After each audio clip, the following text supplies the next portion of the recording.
Hey everyone, it's AP, and today we're bringing this to life.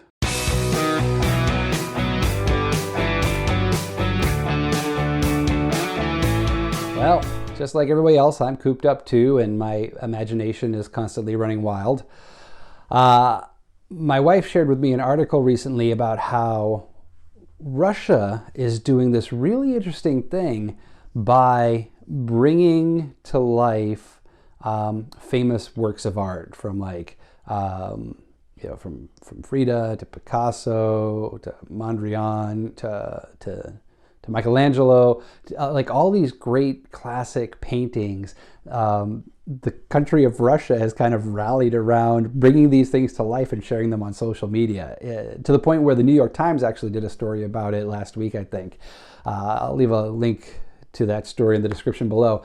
But I thought that was fascinating. And I love the creativity. I love the idea of taking this classic work and bringing it to life in the real world. I wanted to participate in this, but I wanted to kind of kick it up a level and put my skills to the test. So I'm a big Clive Barker fan. I love his writing, but I love his art even more. I have several of his pieces in my house, mostly prints, including this one, which is a cover of The Thief of Always, which is a book that came out in the early 90s, I believe. It was his first children's novel. It wasn't really a children's novel, but I've had this forever. It's moved around the house. It's moved with me since I lived in New York and now in New Jersey. I love this print. And I thought, how cool would it be to bring this to life? And by bringing it to life, I mean making this kind of headpiece out of foam. So I've never worked with foam before. I've seen a lot of cosplayers using this EVA foam to make armor and helmets and things like that. And so about 6 months ago, I picked some sheets up and was trying to figure out, what am I going to use this for? And now I know. I'm going to make this out of EVA foam. So my first step is to kind of decide on how to do this. I think my first step is I have to do some research and figure out what patterns are available that I can hack up to make this into a headpiece. See what happens, and who knows, maybe I'll get a Halloween costume out of it at the end of this. So let's start doing some research. Well, that was actually pretty easy. There are lots of resources for patterns for making foam hats and helmets and armor. So I actually headed over to punishprops.com. Bill Duran. That's Punish Props is a channel I follow on YouTube. I recommend you check them out. Super cool stuff. They're always making, Bill's always making props out of foam or styrene or whatever. Very inspirational stuff. So definitely check them out. But he also has lots of plans and books and tutorials on how to do stuff. So I headed on over and I found this template for a helmet. And he has a whole YouTube video on how he makes this helmet. I'm not making a helmet. I'm making this, give me a second. There we go. I swapped one Clive Barker out for another Clive Barker. But this is what we're working on today. So I'm not making a helmet, but I am making this thing that our hero is wearing. And so the way that the shape of this is, a helmet is very conducive to this project. So what I'm going to do is I'm going to make the helmet for the top part with this template here, but then I'm going to create some sort of like chin strap out of the foam to go around, and that will be the mouthpiece. And then obviously I'll attach the horns to this. But the helmet itself is kind of the foundation for what we're creating. First I'm going to cut these out and tape the two pieces together. It's actually pretty straightforward. And then I have some very thin EVA foam. This is, looks like 1/4 of an inch. Like I said before, I picked this up months ago and was wondering what the heck I was going to do with it, and now I have a project. So yes, I'm going to cut this out, and then I will cut the pieces out on this and then glue them together. So let's trim these puppies. I simply printed out the plans I purchased from Punished Props. Note that the center of the helmet is too large for one sheet of paper, so it needs to be printed on 2 sheets of paper. Just tape the pieces together where it says to. Once my templates were cut out, I traced them onto the foam and then cut them out. I'm using an X-Acto knife because it's what I had around. Whatever you use, make sure you're using a fresh and super sharp blade. Finally, I transferred the registration marks from the paper to the foam with a silver marker so I could see exactly how to line everything up when it came time to glue it all together. So I have all my pieces cut out, and now I have to figure out how to put this all together. And I think I'm going to start with this side that was printed up. Yes, 1, 2. Okay, so these are all labeled. Oh, this will all be held together with contact cement. I just picked this stuff up at Home Depot. Don't get confused with rubber cement. Rubber cement is not what you need for this. When I first was watching videos about this, I saw the brush, and I immediately had like a flashback to elementary school with the rubber cement. So, not eating the rubber cement, mind you, just using it in elementary school. I know some of you were thinking that. Okay, so let's see how this goes. So we have the left side. The side panels are now glued together poorly, but they are glued together. I'll find something to fill that in with later. The inside looks great. So I need to form this or shape this a little bit better. And I can do that just by, putting a blow dryer to it, warming up the foam, and then molding it. I'm going to use my Vader mannequin's head for this. Like his little thing up here. Anyway, I'm going to use my Vader's head to help shape this a little bit. And hopefully, is his head roughly the same size as mine? This isn't creepy at all. How many times I've come back from a troop late at night and seen this naked mannequin leaning up against the wall, and it scares the shit out of me. Okay, let's see if this works.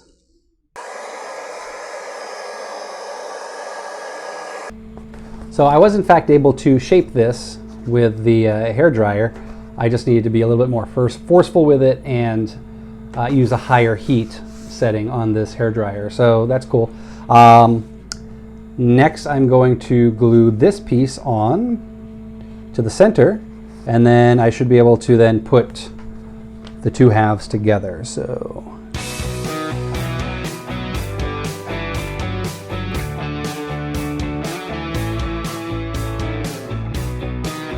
well, the helmet part of this is now complete. It looks like crap. But this is my first time doing this. I'm sure there's a lot I need to learn about seams and how to make them smooth. I'm going to put in some caulking around these edges to kind of smooth them out a little bit. But yeah, I look like one of the guys from, what was that movie? Tron. Yeah. It's a Tron helmet. Either that or Magneto.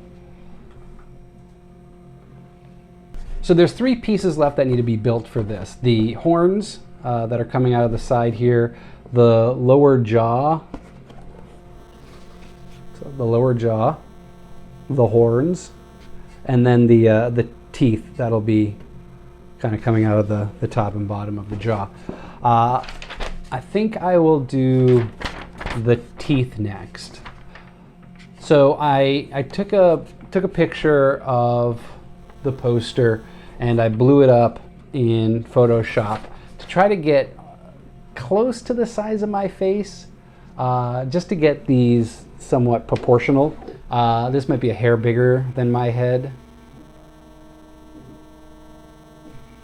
So I'm going to actually cut the teeth out and use that as a pattern to cut them out of the foam.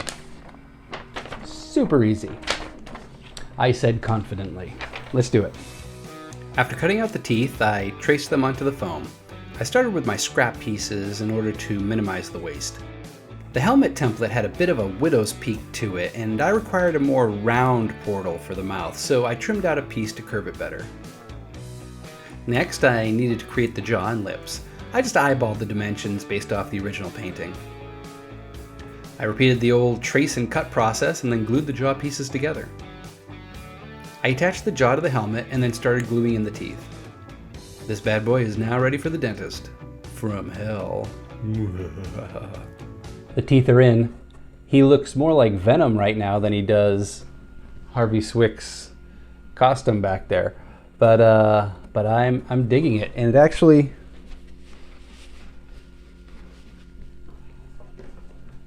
doesn't look that bad either, does it? It smells awful. Smells awful. Next, we're going to make the horns. So I got these plans off of Etsy. They were like $6. So I'm going to cut these out and put the horns together, glue those on, and then I can start kind of fixing these awful seam lines that I created here. So let's do that.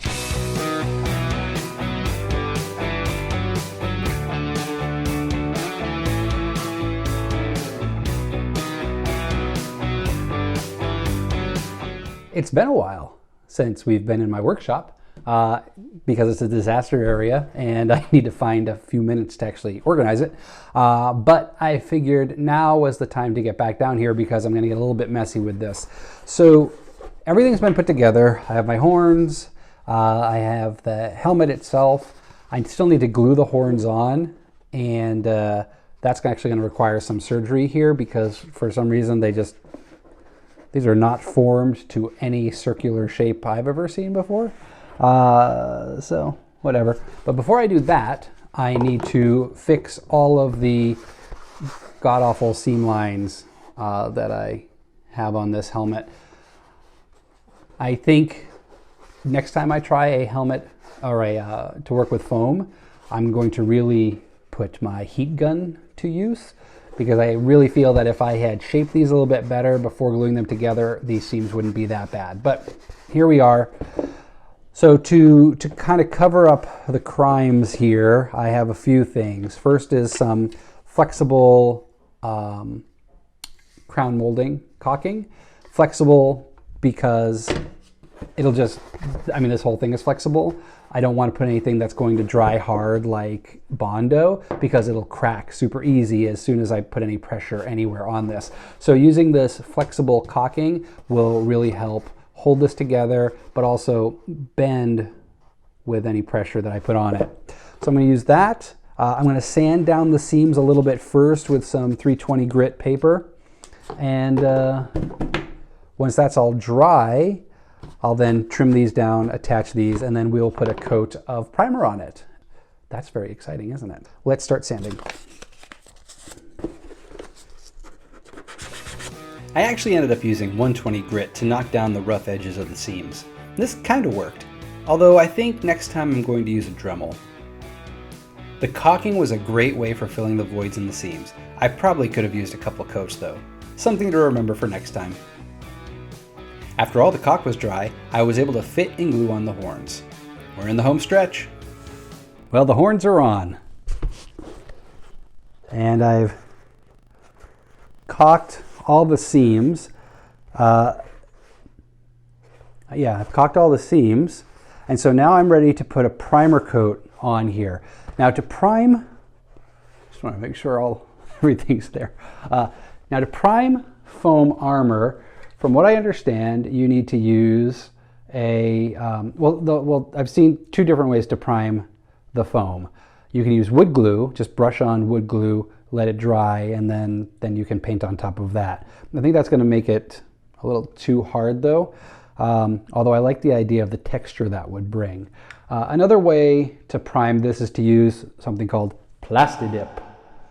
It's actually rubber, not plastic, so it's rubber dip. This stuff is literally a rubber coating that sprays on, and it'll coat and seal the entire thing. I picked white because I want this base to be white in general. So I'm going to coat this with the Plastidip, then I'm going to make it look like the painting. So wish me luck.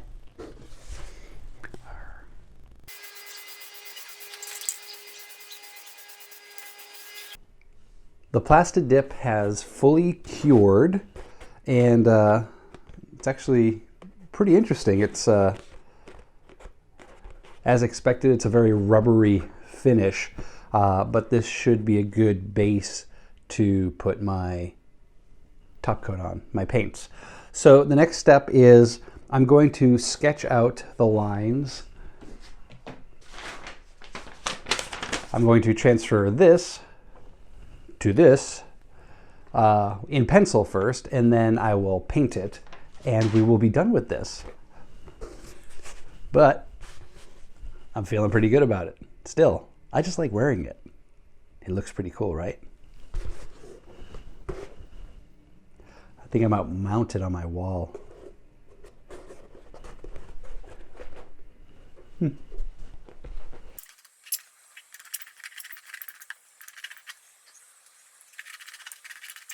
The moment we all have been waiting for is here. Time to start painting. I'm hella nervous that I'm going to screw this up. But what I have going for me is that this is art, right? I always find ways to justify the crap that I make, especially if it comes out crappy. It's supposed to be a used universe, or it's just art. It's supposed to be uneven lines. Why not? Hey, as long as it makes sense in my head, it's okay. Because again, this is for me. It's not for you. I'm not selling this. I hope Clive Barker doesn't sue me. So let's just get painting, right? Let's just do it. Okay. All right. Wish me luck.